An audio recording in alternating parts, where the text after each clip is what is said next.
Good evening, ladies and gentlemen. Welcome to this evening's live stream. Now, as usual, I will begin with a little bit of news. The main news is there's an election tomorrow.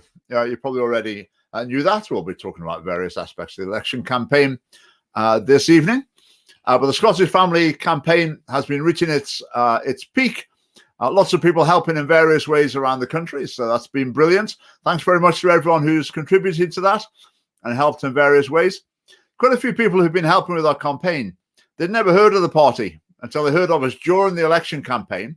And then they've got on board and they've been helping out, delivering leaflets, doing various other things. That's great. I had someone on social media today. I think he'd seen one of our Facebook adverts. And he said he'd never heard of the Scottish Family Party before. Election tomorrow, but he's decided to vote for us. and he said, you people, what you need to do is try and let more people know that you exist. Well, obviously, that's what we've been trying to do for some weeks, and I think we've been doing that pretty successfully. I don't think we've reached everyone, but we've reached an awful lot of people, and we found a lot of new support. Right, normally at this point, I talk about what's happening with the live stream next week and future weeks. As you can imagine, we haven't got very firm plans for the next few weeks. We've had other things on our mind. However, I will say about the live stream, we're thinking about a few options for it, about how to develop it. We were thinking of maybe making it into more like a multi-part show. So there might be an interview with someone in one part, then hand over to another couple of people to talk about another issue. Then someone else does a slot on something else. So we're thinking about trying to put together something a bit more like a weekly show rather than just a one person or a one person or one guest type thing. But we'll see how that goes after the election. Right, let me get my comments up. Okay, here we go. So I will interact with the comments this evening when we get going. I'll just give you a few thoughts on the election campaign about the other parties for a start. Let's go through them. The Conservatives. What have you thought of the Conservatives' election campaign? Well, I think it's the same as I've thought in other election campaigns that they have. They seem to be driven by pollsters rather than by principles. So, for example, I think their pollsters have told them Ruth Davidson is more popular than the Conservative Party and Douglas Ross. So what do the Conservatives do? Instead of thinking, right, we've obviously really got to work hard to push forward Douglas Ross and to get his ratings up and for people to get to know him. Instead of doing that, they think, oh, Ruth Davidson's more popular, so we'll keep putting her face on things again and again and again. But the impression that gives is that Douglas Ross, he's basically not up to the job. We need someone to hold his hand all the time. He's sort of the leader, but he sort of isn't. And the Conservatives are sort of acknowledging, okay, maybe he's not that great. So we need Ruth Davidson to really do lots of things as well. Then it comes to Boris Johnson. So they look at the polls, they think, oh, Boris Johnson's not very popular. So what we should do is we should distance ourselves from Boris Johnson. We should say, oh, we don't think he's very good. We disagree with him on this, that, and the other. So that's what the Scottish Conservatives do. Now, I'm no fan of Boris Johnson. Obviously, he's not exactly the embodiment of the family values that we're interested in promoting. But for the Scottish Conservatives, if they spend their time knocking Boris Johnson, that's like saying to the electorate, okay, Conservatives aren't really very nice. We're not really very good. But we're slightly different from those ones that were actually part of the same party as. I mean, it's also short term. It's, I don't know what they're doing. I don't know what they're doing, but I just feel they're shooting themselves in the foot at every opportunity. Labour. Well, how have Labour been doing? Anna Sauer? Yeah, I think he's been good. Yeah, I mean, Labour has still got the flaws in its policies that we would point out, the same as all the other parties, but I think he's coming over pretty well. I think in the past, Labour's tried to take a sort of middle of the road, independence, union, not quite sure which we are, flip-flop a little bit, and it seemed a bit ridiculous. Whereas Anna Sauer seemed to steer a more steady course of saying, let's focus on other things for the time being. So I think that's worked. I think it's come over well. Will it result in any progress for the Labour Party? Not sure it will particularly. The Lib Dems. The Lib Dems seem to put a huge focus into just being nice people, coming across as calm, reasonable people. And I think that, and basically, to a lot of people, that's their major selling point. The profile of their support, if you look at an opinion poll, it's like overwhelmingly in the over 55s age group. And I don't think a lot of their support or supports them because of their radical progressive policies. I think it is just the local nice guy who's a bit middle of the road image that does it for them. You might have seen on social media, there's a bit of an incident with a Lib Dem leafleter the other day. He knocked on a door, and a family party supporter said, "Oh, do you know your party's policy on abortion?" Which is full decriminalization. In other words, removal of all legal time limits. So in allowing abortion up to full term for any reason, which is horrific. Anyway, the Lib Dem leafleter said, no, I don't know what the policy is. And the Scottish Family Party supporter said, "Oh, do you not think that's rather important?" And he said, "Oh, you probably vote for that family party, do you?" And the person said, "Yes." And he said, "Oh, they're fascists." I mean, it's just bizarre. I mean, it's too bizarre. But obviously, that must be you would imagine, the chat within the local Lib Dem branch. But the positive from that is that these people are very much aware that we exist, and people are having to try to demonize us in order to suppress us. Now, the Greens look like they might be about to make a bit of progress. I was thinking with the SNP, I mean, what do they expect to happen? If they turn the education system into a training camp into the Green Manifesto, what do they think young people are going to come out voting? Because virtually every Green policy is the curriculum in Scotland. And so the SNP, let's say that they're producing Green voters rather than SNP voters. But anyway, so be it. That's what's going on there. I mean, other thoughts from the campaign? I mean, just for example, one of the topics that's talked about quite a lot is the NHS, because what happens if you ask people, what are your most important issues in this election? What are the priorities? A lot of people will think, well, what's most important in the country? Well, the NHS. Absolutely agree. I mean, the NHS is extremely important. But as a political issue, is there much to debate? I mean, if you had the Scottish Libertarians here, there's something to debate, because they basically want to do away with it. But all the other parties, they all basically agree.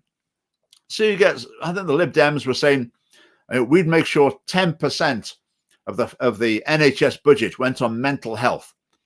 So you think, okay, I assume that's an increase. Where's the decrease going to be? And then you got other people saying, we think we should open, so many cancer diagnosis centers. When I hear these things, I just imagine some sort of NHS civil servants or senior managers looking at that and thinking, that's just a crazy idea. That doesn't make any sense at all. If they understood how things worked, where we need the resources, if they had looked at the statistics, they'd realize that's not the best way to do it. So there's a lot of the NHS debate. It's empty. They're trying to say something to appeal to people's concern for the NHS, but really everyone agrees they want to do their best to manage it well so that it can function effectively, as does the Scottish Family Party. So a lot of the debate on that, I think, just goes round in circles. Right, let's, we're predominantly abuse there, but we might get some sensible comments in a minute. What's that one?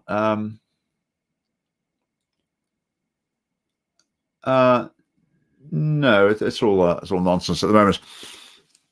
If anyone's got any sensible questions to put in, do put them in. I might bring some of the obscenity up in a minute just to illustrate the qualities of our fiercest opponents. We've been checking up on Royal Mail this week. Royal Mail was supposed to deliver our flyers to every house in Scotland. Indications are that they've maybe had about a 70% hit rate. We hear from scores of people that they just have not been delivered. Now, is that something that happens to every party, or is that something that happens just to the Scottish Family Party?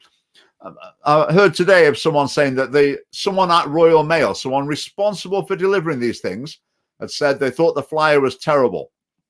So we just start to wonder, do some people at Royal Mail just take the law into their own hands a little bit? I'm not really happy delivering these ones. I'll deliver all the others, but we'll maybe miss those out. I don't know. Maybe they're this bad with every party. We'll see. So after the election, we're going to try and compile some proper statistics and just give them a list of hundreds of addresses that didn't get the flyer and see where we can take it from there. Just on a similar subject, right, a sensible point. Do you plan to increase funds for mental health services? I would say that's a question I wouldn't want to answer until I'd looked into that issue very, very deeply. And I understood how the budgets were assigned and how much pressure there was on different services. So that would be a very difficult question to answer. So I won't try to answer it. I feel the other parties probably do try to answer it without actually understanding. One thing I would say, though, the Greens and the Lib Dems are very hot on providing more provision for mental health services for young people, which I think is actually showing a coherent policy platform, because they also want to liberalize drugs law to legalize all drugs, but in particular cannabis. So if their action is going to result in an increase in cannabis use, then a corresponding increase in youth mental health services. As I say, it's joined up policy. No one can accuse them of having an incoherent policy platform, because those two policies fit together absolutely perfectly. Right, where's that comment gone? Can't find it. It can stay there for now.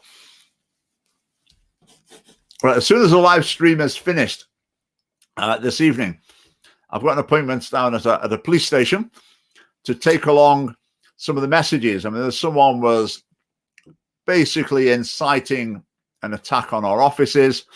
We've got various scurrilous accusations that have been made. I mean, the standard one is people are coming on and saying, you're a paedophile, or such and such a candidate is a paedophile. I mean, several of our candidates have had these sort of accusations made against them on social media and in emails. So then that's something that's not on. And the other thing in the back of my mind is Police Scotland recorded my perfectly reasonable, temperate, moderate video saying that I thought same-sex parenting wasn't ideal. Children need a mum and a dad, ideally. They recorded that as a hate incident. So this huge collection of communications saying, F off you, and so it goes on. We'll see if they regard those as hate incidents as well. And some of them, I mean, there's a law about obscene communications, and if some of these don't qualify for that, I really do not know what does. Now, some of you might be thinking, but hang on, I thought you freedom of speech, etc. But I think it's really important, freedom of speech, in terms of presenting arguments, yes, in terms of being rude and whatever, yes. But it doesn't mean, for example, that you can walk up to someone in the street and just speak the worst things you can imagine to them, and then do the same thing again and again and again, and then write it on a piece of paper and put it through the letterbox day after day after day. You can't do that. Eventually it becomes harassment or offensive communication or whatever. So freedom of speech, but if you're targeting someone in particular with obscenity persistently, then that's not okay. Right, have we got anything sensible here? What's this?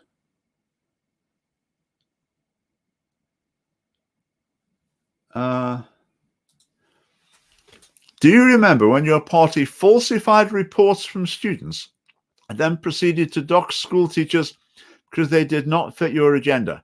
No, I don't remember that. Do you deny this? Yes, completely. No idea what you're talking about.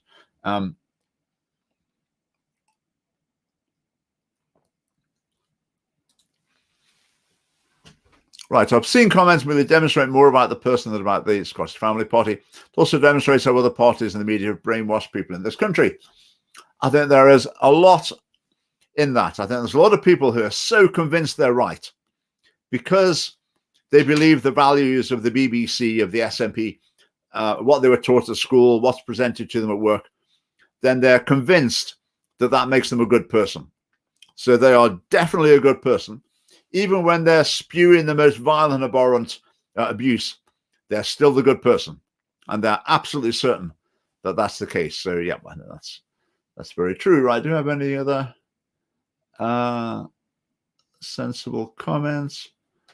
All right, just someone agreeing there.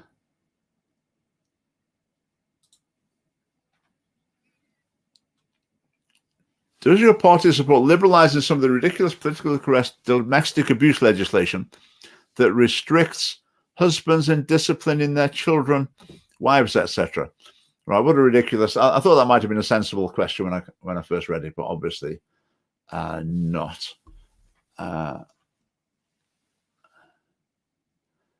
Right, I can't see anything sensible there at the moment.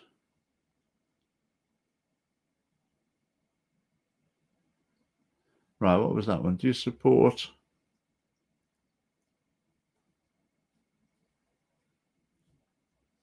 I think someone just said something about registry. Do you support these users having to register for social media account? Right, that's an interesting comment. Youths, again, I'm not sure about the age of these people, but I think removing anonymity from social media is something that needs to be considered. I think it would tame things significantly, but the problem with that is alongside that issue, there's also the problem of restrictions on freedom of speech.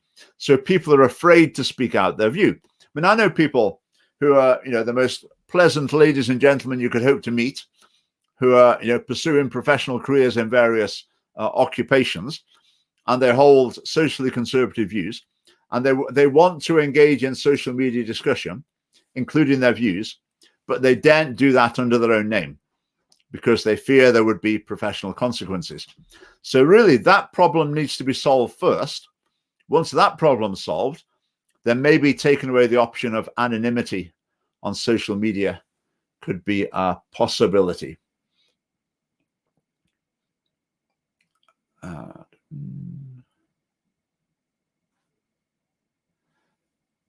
Right, so we've got any...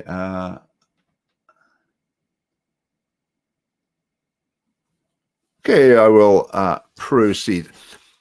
Something else I think is interesting in this election is the D'Hondt system. The system of the electoral system for Scottish elections has the constituencies and then the list vote. And the system works in theory as long as people don't try to game the system. If, for example, there are only 5 parties and everybody voted for the same party on the list and on the constituency, then what would happen? That would work out quite well, and you'd end up with something roughly like proportional representation. But the system doesn't work like that because it allows you to vote for a different system on the list. Quite rightly, I'm not saying you shouldn't be allowed to do that because that would be the end of us. But the system can be gamed. So I'm just wondering now, because with the nationalist cause, there was a split in the nationalist cause. So you've now got the SNP and ALBA, an acrimonious split. But it may be that ends up helping the nationalist cause by getting more MSPs elected for them. How can that possibly be right? It can't, can it? The electoral system is flawed if it allows that possibility. So maybe after this election, the SNP will think, we don't like this system because it's helping every splinter independence party to gain support. So it's created ALBA, and that's not fair. If it was proportional representation, full proportional representation, then ALBA wouldn't exist. There'd be no place for them because they wouldn't be able to say, look, we can beat the system by SNP vote number 1, ALBA vote number 2. That option just wouldn't make any sense. If ALBA wanted to compete, it would have to compete for vote share, the same as everyone else. So maybe after this election, the SNP will be thinking, we're a bit fed up with this system. We don't really like it so much. Look at the Conservatives. They've got the same problem, and Labour, that they've got All for Unity playing the same game. Again, it's not going to work. They're not going to get any MSPs elected, but they're playing the same game. So maybe the Conservatives and the Labour will think, well, maybe we're not too keen on this system either. The Lib Dems, I think, have always been for proportional representation. The Greens, would it benefit them? Possibly. It might do. So might it be the case after this election that all the parties say, look, this system's broken. We should move to full proportional representation. And that would be great. We're certainly supportive of that. But it just may be that the right circumstances have been created for proportional representation to become the favoured option in the Scottish Parliament. Let's Hope so. Right, have we got any sensible comments here? I think finding a Facebook comment can sometimes be the best option to find something sensible.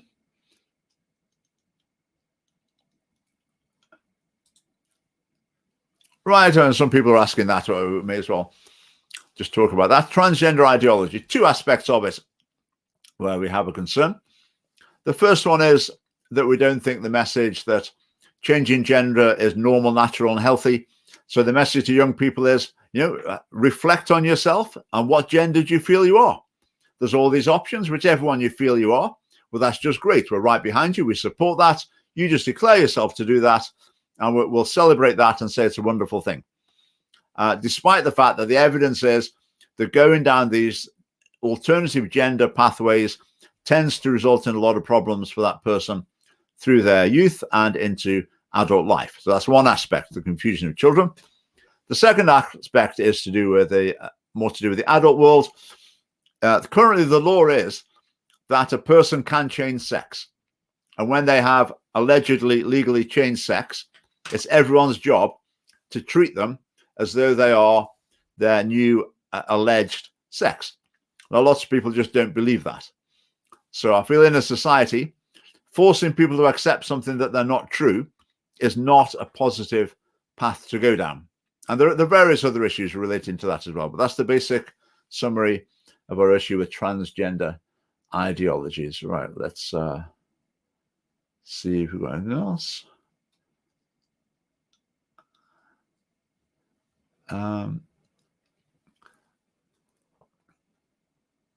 All right, can't say anything to pick up on just at the moment. What's this? Right. Your party pledges to give free laptops, printers, desktop computers, cameras, phones to all children in Scotland. How is this supposed to be funded? Wouldn't your party's principles agree that parents are responsible? Yes. That Facebook post dated 1st of April 2021 was an April Fool, and the idea was that it was mocking the SNP's attempts to buy the votes of young people. The SNP is offering bikes and laptops and you name it. So we were joking that we would just outbid them and provide a ridiculous amount of electronic gadgetry in order just to mock it. I say that was an April Fool thing there. Have we got anything else there?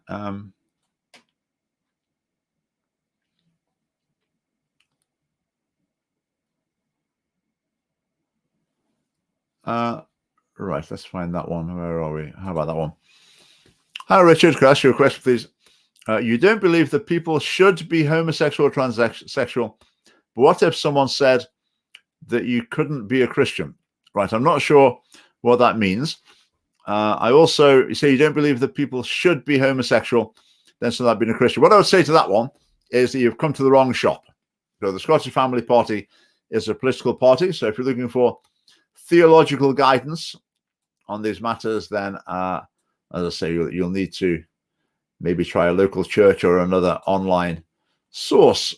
Right, what else have we got here? Supportive message from Poland. Thank you very much. We've got quite a lot of Polish supporters. I have to say that. There have been a few who have become members during the campaign, and see a few others on social media.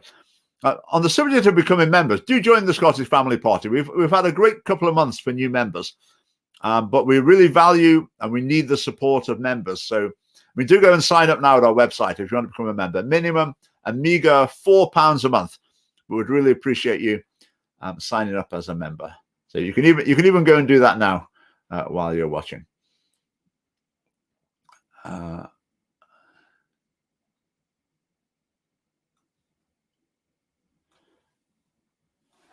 Right, let's try and find a sensible comment. So like a needle in a haystack situation a little bit, but let's keep looking.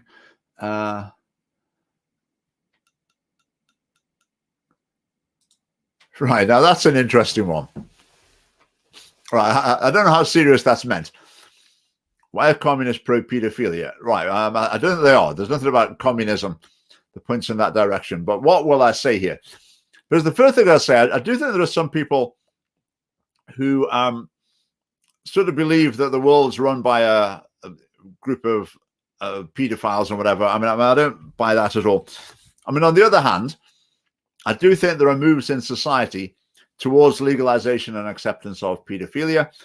And I think that often comes in the guise of children's rights. It comes in the guise of the equality agenda. But if your idea of society is there are oppressed and oppressor groups, and what the government's got to do is to intervene to bring equality so everyone's treated the same, then they bring this mindset to children and adults. Who has the power with children and adults? Well, obviously, adults have the power, don't they? So therefore, they must be the oppressors. So therefore, children need liberating from adult oppression. This is the way people think. This is the way scores of people in universities and on the sort of far left of politics think.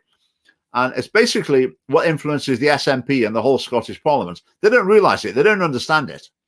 They're just being blown along by forces that they don't understand. But that is the thinking behind it. So if you're thinking the distinctions between children and adults need to be removed, so children should make their own decisions. So in Scotland, for example, a child of 12 can consent to open heart surgery or refuse to consent to it or whatever. It's not the parents who get the choice. It's the 12-year-old basically who makes the decision. So the move is in that direction. So when it comes to the issue of sexual consent, I mean, what's a bigger decision? Choosing to have some sort of sexual activity or choosing open heart surgery? They can already consent to open heart surgery. Can they not consent to? Well, I don't want to suggest details. You can imagine some sort of mild sexual activity. Surely that would be consistent. So I think the equality agenda, as it's understood by some people, particularly on the sort of far left of politics, does overlap significantly with moves towards legitimizing sexual activity with children. So it's quite a long answer. Anyway, let's see what else we've got up here.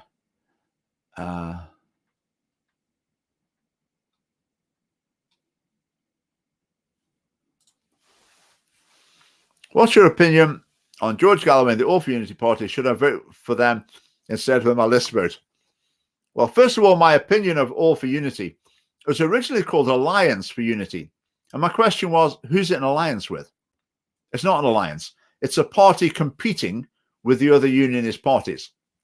So I think the result of All for Unity is it's going to hit the unionist cause and potentially reduce the number of unionist MSPs by splitting the vote on the list. They're not going to get enough to get MSPs. I'm pretty confident about that. So ultimately, they're going to harm their own cause. Right. Would I recommend people vote for them instead of the Scottish Family Party? Maybe just think about that and come back to you in a little while. Where I've decided, no, of course you shouldn't, because they don't stand for anything. Whereas we stand for a very positive set of values on crucial issues, bringing a fresh vision to the Scottish Parliament, and All for Unity just bring slightly angrier brand of unionism, but they're not going to bring that even. They're just going to undermine the unionist cause. Right, what else have we got here?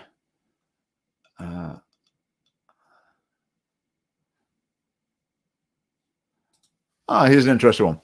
Forcing people to accept something that's not true. So that's referring to my comment, basically, that it's not possible to change sex. So, for example, a man who claims to have become a woman, don't actually believe that's been the case. I've got every sympathy for the challenges he's faced and probably is facing on an ongoing basis, but I still believe it's not possible to change sex. Right, so why exactly do you repeat that abortion is murder? I don't particularly use that language, I don't think. I wouldn't necessarily vehemently disagree with people who did, but that's not language I choose to use myself.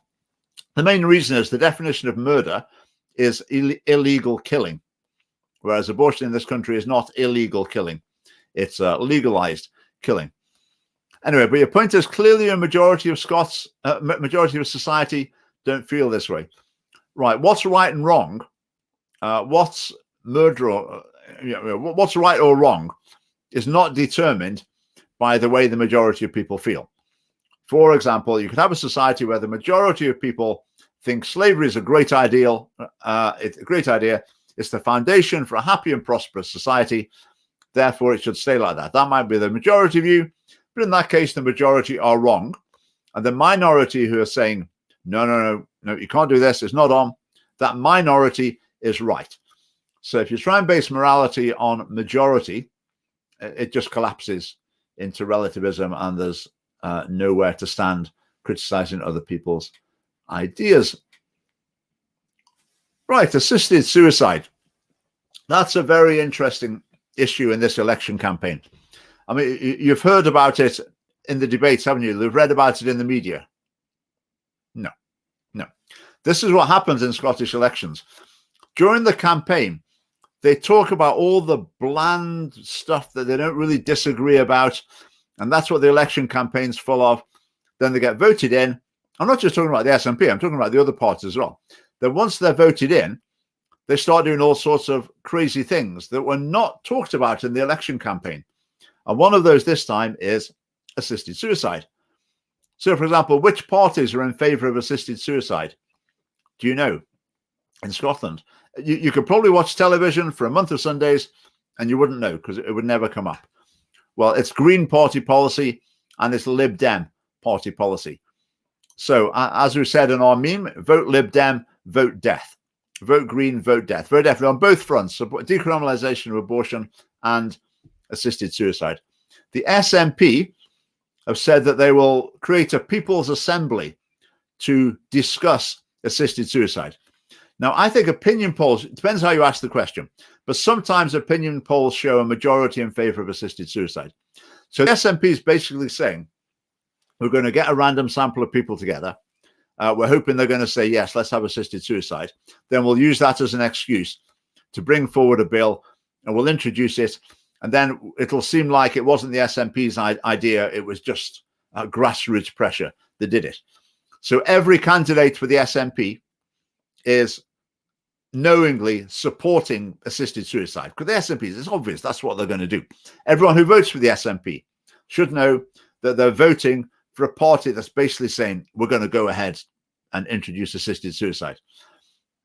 Labour, I don't think they have a party policy, but I would virtually guarantee the majority of Labour MSPs would be for it. The Conservatives, again, the highly principled Conservative Party, no policy, don't care. I guess within the Conservatives, you might find, a third of them are genuinely opposed to it. A third of them are definitely for it. And a third of them don't really care, but they'll just do whatever they think is going to make things easier for them and advance their career.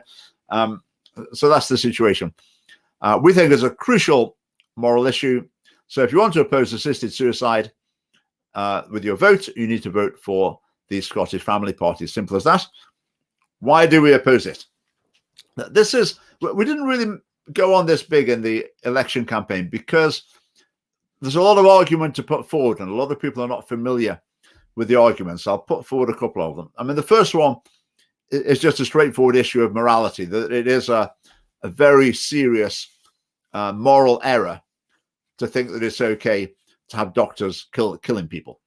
It's just not. I mean, it's endorsing suicide. I debated this with Patrick Harvey years ago, and I said to him, if you were talking to a group of teenagers and one of them said to you, is suicide sometimes an acceptable option when you're facing challenges in your life?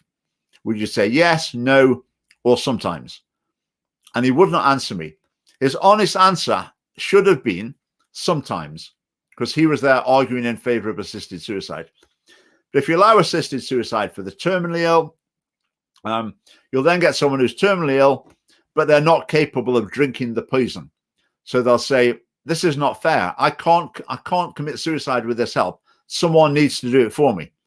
And they'll say, okay, that seems fair. Then you've got euthanasia. Then someone will say, I'm not terminally ill, but I'm in constant pain. People say, oh, that makes sense. Okay, fair enough. We'll extend it. You don't have to be terminally ill. Then you get people who say, well, I'm not physically ill. I'm mentally ill. I just feel really down. And they'll say, well, we can't discriminate against people with mental health problems. We better extend it to that again.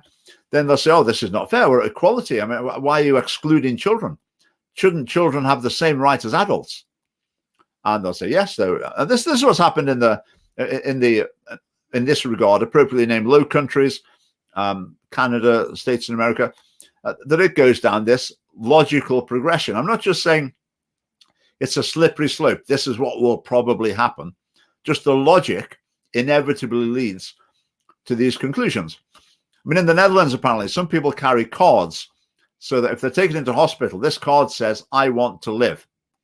And people are a bit worried about being taken to hospital if they're seriously ill. And the other issue with assisted suicide is pressure. It's inevitable. Let's say you've got two married couples, the A's and the B's, and both of them, the wife is very, very ill.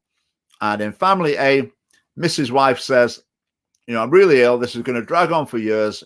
Says to her husband, you're having to look after me. It's taking ages. Look, I'm going to commit suicide. And she does.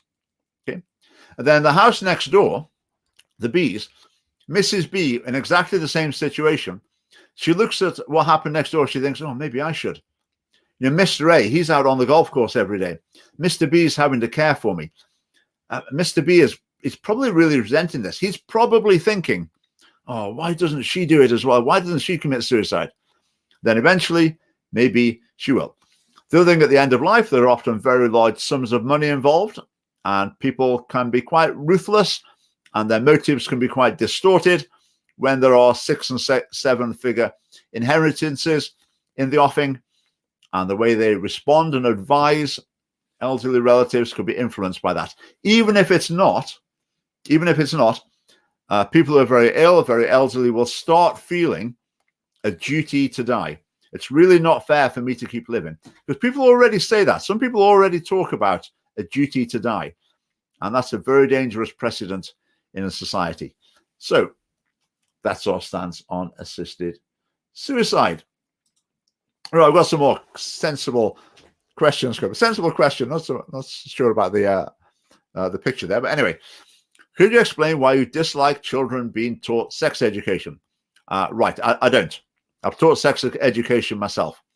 Very happy with children being taught sex education. It's very important. But the question is, what sort of sex education, what messages are delivered? And we feel at the moment there are some serious problems with the messages delivered in schools. Let's outline some of them very quickly.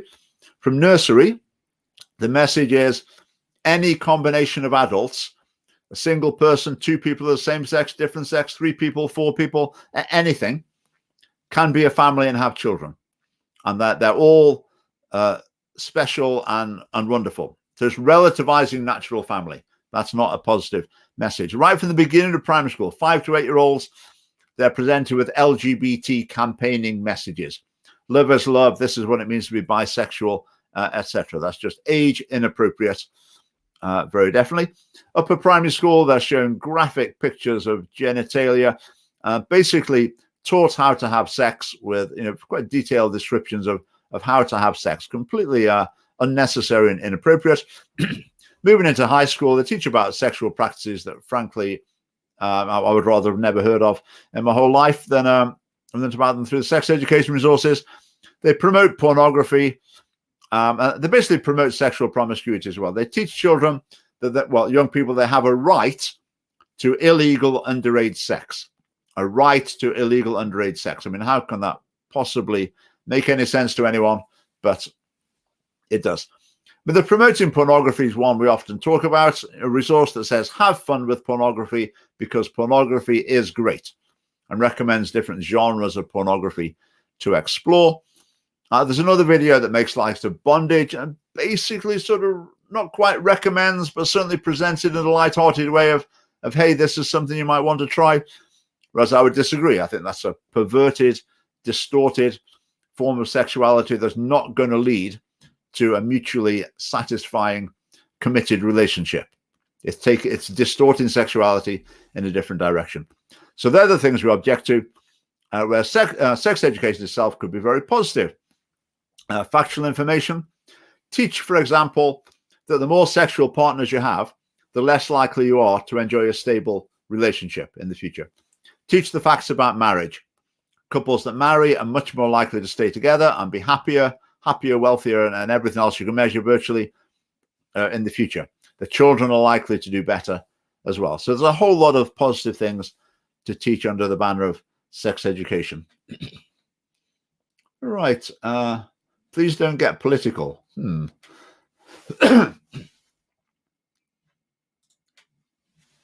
All right, here's a good one. Still haven't seen what you mean by academic rigor, specifically how you plan to improve behavior in schools. Right, academic rigor. The curriculum for excellence is based on really hyper-progressive, if you like, I mean, the way people might describe it is like super trendy teaching methods. It's all about, you can discuss, you can work, it's not all about, but a lot of it, you can discuss, you can work in a group, you can write about, rather than, this is what you need to know, this is what you need to understand, and sort of objective testing. So it's unbalanced, and it's watering down the curriculum. That combines at the moment with a move away from exams as well. So instead of objective tests, it's moving more towards a bit more woolly and vague, subjective teacher assessments. So we would have a curriculum much more straightforward, more academic, and test it with standardized tests across the country so we can see where we're standing, and move a lot of the politicized indoctrination and all sorts of other nonsense out of the curriculum and make more space for focusing on core academic subjects. So that's what I mean there. Plan to improve behavior.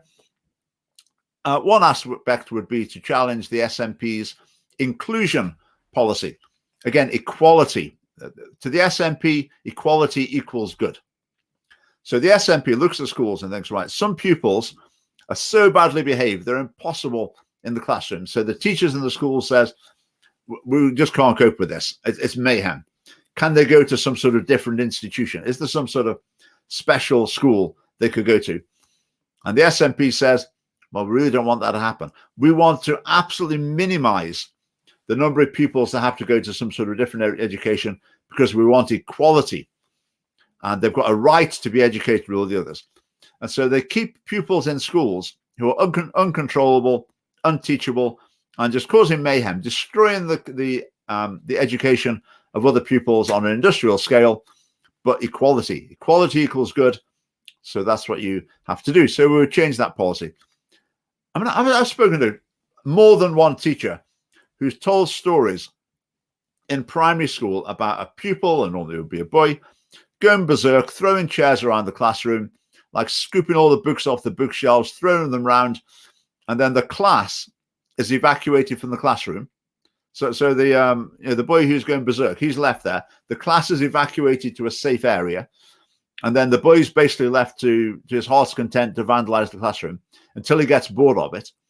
When he gets bored, the support teacher comes along and says, "Now, Peter, would you like to come and talk about this in the whatever area?"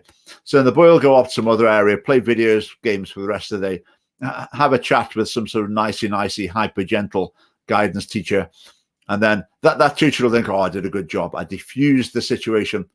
Then the next day it all happens again and goes round in circles. So that's the sort of issue. So that's one aspect. The inclusion policy has been taken too far. The other thing is the SNP is in the process of removing punishments from schools via Education Scotland. Education Scotland will say to schools, basically, they don't quite say that right, but the message is punishments, very old-fashioned, don't work, counterproductive. How would you like it if you were punished? I mean, when you do something wrong, do you like being punished, or would you rather someone just talk to you? Well, I know the answer. If I've done something wrong, if I've, say, broken the speed limit, what would I prefer? Would I prefer the police just have a chat with me, or would I prefer they gave me a great big fine and points on my license? Oh, yeah, I think a chat. I prefer a chat, please. And so they asked the teachers, "Now, what would you prefer? Do you prefer being punished or having a chat?" And the teachers say, "Oh, yeah, having a chat, that's definitely what I prefer." They then say, "Oh, well, don't you think the boys and girls in your school are the same as you? Do you think they would prefer a chat as well?" So obviously that must be the right thing to do, mustn't it? Instead of punishments. And in a lot of schools, the teachers, or certainly the senior teachers, they say, "Oh, yeah, well, that sounds a good idea then." So it's basically undermining teacher authority, eliminating punishments through the idea that it's basically an over-optimistic view of human nature, that everyone will blossom into a wonderful, positive, polite, well-behaved young person if they're just treated nicely enough. But really, that's not the case. Sometimes you get a tough nut that basically needs cracking. They need to learn the lesson the hard way. They need to be, they need to learn the lesson the hard way. They need to do something and think, oh, wow, I've got a bit more than I bargained for there. That landed me in real trouble. So I'm not going to do that again. That's an important part of education. It's an important part of bringing children up. But the SNP, with this children's rights equality approach, wants to move away from that. And all the other parties don't challenge it either. They just go along with it. In fact, before the Scottish Family Party started, I wrote about this to the Conservative Party education spokeswoman. And I explained, I said, look, the SNP are eliminating punishments. These are the reasons why this is a bad idea. What do you think? And she replied saying, I more or less completely agree with you. Did she ever say anything about it? Did she ever challenge the SNP on it? No. It's like so many things in Scottish education. The opposition parties, they're experts at saying it's a total mess. Look at the results. This isn't working. Well, what are their ideas? Train more teachers. I mean, okay, you need enough teachers, but that's not the problem. The problem is the philosophy of education, the underlying principles on which schools are being run. And only the Scottish Family Party can see that. So only we can fix it. Am I a Muslim? I'm not a Muslim. Actually, I've done lots of debates with Muslims, and the Scottish Family Party has got a growing number of Muslims among our ranks, I would say. I think a few have come across us during this election campaign in particular. Right. Do you think some children are unteachable? And why do I think some children are unteachable? Right. By unteachable, I don't mean that they're ineducable.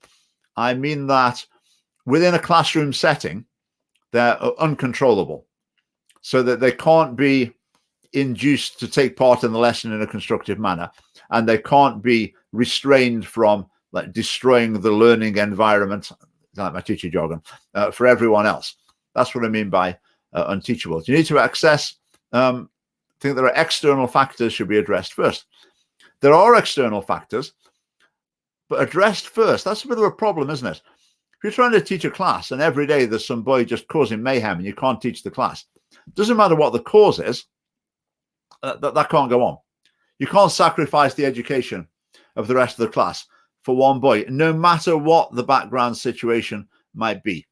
Okay, you can try and deal with those issues, but you can't sacrifice the learning of the class on that altar. So certainly try and tackle these other things, but school must be orderly and constructive.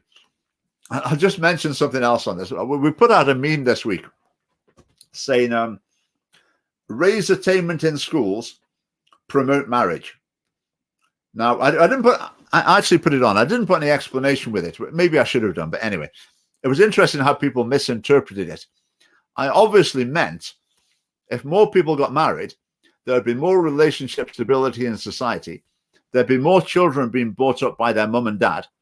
In other words, experiencing two-parent privilege. Therefore, educational attainment among children in general would be higher. So there's overwhelming evidence for that. I mean, children with living with married mum and dad do better at school in general. But what people were taking it to mean was that I was saying raise education, raise attainment in schools, promote marriage. They thought I was saying that the school children should get married, and when they got married, they then get higher grades in school, which just shows how far a lot of people are away from the sort of thing we're presenting as the Scottish Family Party. As I say, that was open to misinterpretation by someone who really had no clue about what we were talking about.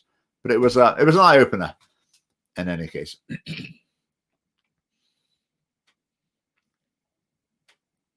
All right, death penalty. Do you want to talk about the death penalty?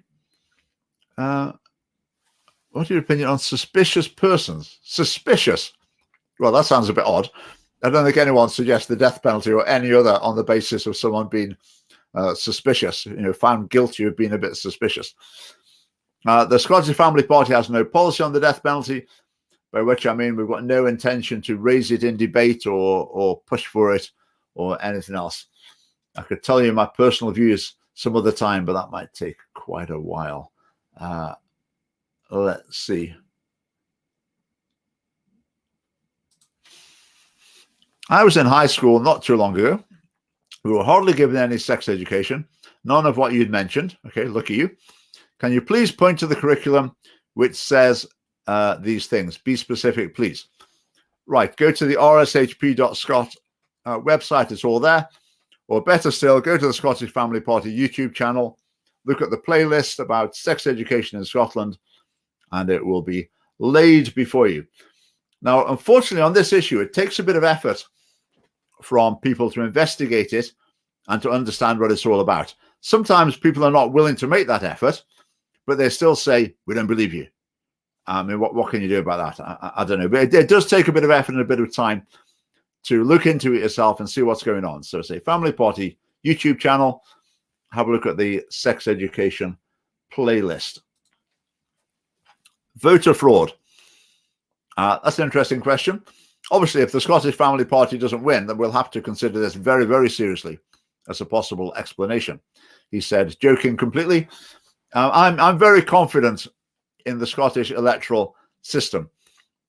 As a candidate or an agent, you can actually go to the count and stand and socially distance and watch over someone's shoulder to make sure they're not, miscounting or something. But I'm confident that the system is secure. I think it's a very dangerous path to go down to try and claim electoral fraud when you don't get the result that you want.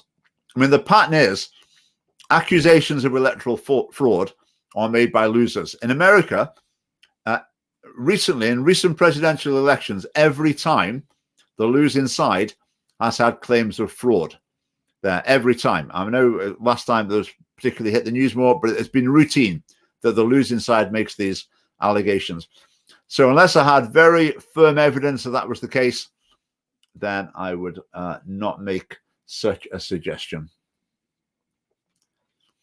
Independence of Taiwan and Hong Kong. No policy. We came out of foreign policy. The Scottish Parliament doesn't have a remit of foreign policy. It's a reserved matter, so we keep out of it. Treatment of the Uyghurs in China, I think, seems to be atrocious. So personally, yes, I have every sympathy for them and very much support people who are campaigning against their mistreatment. I would say with China, I've got a bit of a theory with China in that, I mean, China's human rights record, I'm talking like real human rights, not the like children's rights type things. I mean, there are serious concerns. And somehow or other, I think for decades, they've seemed to be let off the hook. I don't know. I think it's maybe, they gave us some pandas. The other thing I think as well, my theory is, I think there are quite a lot of Chinese people in Britain. I mean, I know quite a lot of Chinese people. So I think maybe criticizing China has got, people have thought of it somehow as maybe a bit divisive or even a bit racist, maybe to Chinese people that, so then maybe that's created a reluctance to criticize the Chinese government. But I feel in recent months that's changed. I think there is more openness and willingness to tell it like it is in terms of the Chinese government. Anyway, I'm off topic there. What else have we got? Right, kids from lower income families are more likely to misbehave. So this is a social class issue. Kicking kids out of school is discriminatory and classist. All right, we've got a good one here. I'll get teeth into this one. Kids from lower income families are more likely to misbehave. Agreed. Why is that, do you think? Kids from broken homes are also more likely to have some sort of behavioral problems as well. What's another consequence of family breakdown? Another consequence of family breakdown is low income as well, is poverty. So what's the cause and what's the effect? Well, it's probably very complex. There's probably all sorts of causal flows within that would be very difficult to unravel. But the family party's line on this was, if you could promote relationship stability, particularly by promoting marriage, because marriage levels are the lowest in lower income groups, unfortunately. And they're often the people who would most benefit from that stability in their lives in various ways, including financially. So that will be our contribution to that. Does it make it a social class issue? I don't think that helps. That's the SNP's view. They say children from lower income families are having more problems. So what we'll do is we'll give them more money, and we think that will solve the problem. But basically, it won't. It's a lot more complex than that. Kicking kids out of school is discriminatory and classist. Right, that's a classic illustration of why that sort of, how would I describe it, sort of hard left equality sort of mindset results in chaos in schools. I mean, kids are kicked out of school because their behavior is so bad the school can't cope with them. Not necessarily a punishment, it's a practical measure to enable a school to function effectively. And if that's discriminatory and classist, well, your alternative is mayhem in schools. You may be able to burnish your equality credentials, but your schools will be dysfunctional, as many are in Scotland. Right, what else have we got?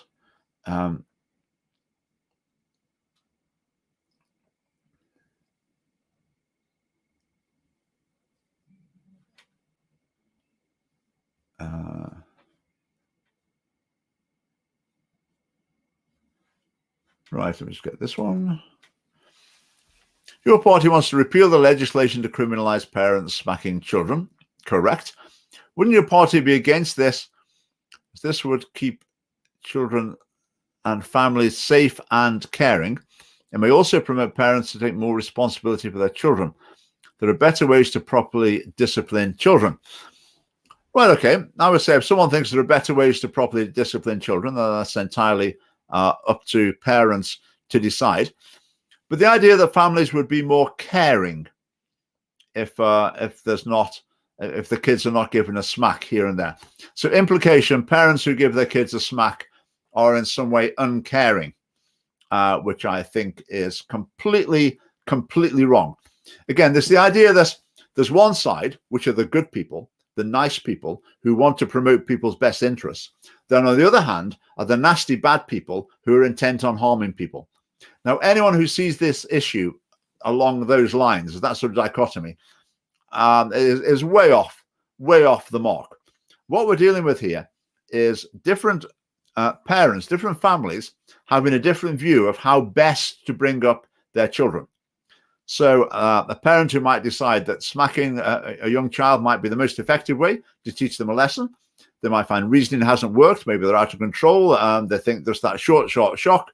Could be just what they need to bring them to their senses and to teach them a lesson, and thereby help them to behave better in the future, and to thereby make the family home more harmonious and just a pleasant place to be. Okay, so that might be why a parent decides to give a child a smack. So the idea that that's uncaring, the idea it makes the home unsafe. I would say there's another side of the story here. I think increasingly, as the sort of children's rights equality thing takes hold, I mean, the idea is that children are so vulnerable that even, a stern look or a stern word is regarded as tantamount to child abuse. So parents are increasingly feeling that they're in an environment where you have to be so soft and gentle with your kids that you really have to let them get away with more or less anything without putting your foot down. Does that make kids more safe? I actually think it doesn't. I think children who are in the habit of ignoring instructions, doing their own thing regardless, ignoring advice, does that make them safer? I would suggest that it doesn't. But to Timothy Timmons, I would say you're entirely free to, I don't know if you've got children, but if you've got children, to employ whichever parenting style you think is most appropriate. Right, unbelievably, it's 9 o'clock already. So we've got lots of sensible questions coming in now, but I'm going to wrap up to stick to our time more or less. Right, I can't read that comment. Well, so just to finish, I'd like to thank all of our campaigners and candidates who've been working so hard. So right up to today. And the last thing I'm going to say, obviously, there's no prizes for what I'm going to say here, is that to urge you all, obviously, to go out tomorrow, vote for the Family Party, remind other people to vote, urge them to vote for the Scottish Family Party as well. We value your vote and appreciate your support, and look forward to seeing you on Friday next week on the live stream. Right. Good night, everyone.